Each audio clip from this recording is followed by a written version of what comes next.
Bon, je suis rassasié, mon Pacalou, hein. On peut voir tes volumes, là, si tu veux. Parfait, Smarty. Alors, on a vu, juste avant tes croquettes, que lorsqu'on multiplie par k le côté d'un carré, sa surface est multipliée par k au carré. Oui, oui, mon Pacalou. Bien. Alors, imaginons maintenant un cube et qu'on multiplie par k le côté de ce cube. Que devient son volume, Smarty? Aucune idée, mon Pacalou. Et si je te dis qu'un volume a 3 dimensions, Smarty? Alors on prend la puissance 3 de K, mon Pacalou, c'est ça? Mais oui, Smarty, belle intuition.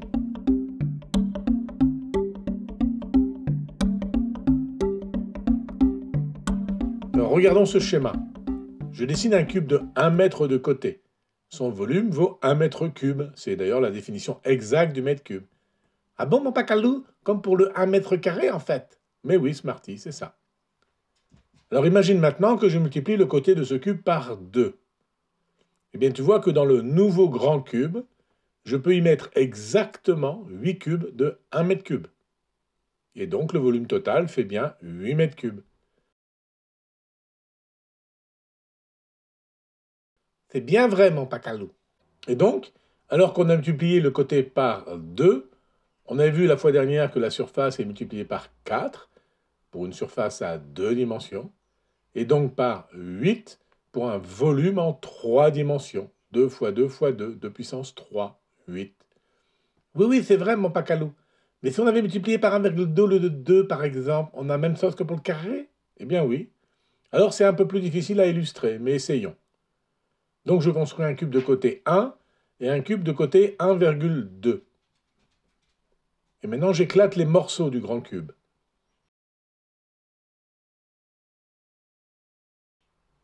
Alors on peut additionner les volumes de ces différents morceaux. Et on retrouve une identité remarquable bien connue. A plus B au cube égale A au cube plus 3A de B plus 3AB2 plus B au cube. C'est bien connu ça, mon Pacalou? Oui, oui, c'est bien connu, on l'a vu ensemble déjà. Ici, dans notre cas, A égale 1 et B égale 0,2, ce qui permet de regrouper en 1,2 au cube. Et voilà. Joli, mon Pacalou, joli. Merci, Smarty. Donc en fait, les côtés ont une dimension sur une droite infinie, comme on l'a vu la fois dernière. Les surfaces ont 2 dimensions sur le plan, infini aussi, comme on l'a vu également la fois dernière. Eh bien, les volumes ont donc 3 dimensions dans l'espace. Oh, l'espace, son infini au-delà, mon Pacalou.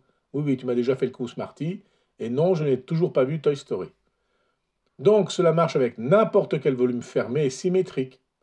Si une sphère a pour rayon R, une sphère de rayon 2R aura un volume 2 puissance 3 égale 8 fois plus grand que la sphère initiale.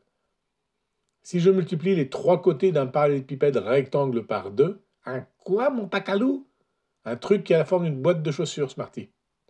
Donc si je multiplie les 3 côtés de ce parallélépipède rectangle par 2, eh bien le nouveau grand parallélépipède rectangle aura 8 fois le volume du petit. Bien, et maintenant passons à la 4e dimension. Sérieusement, mon Pacalou? Sérieusement, Smarty. Mais une pause croquette avant.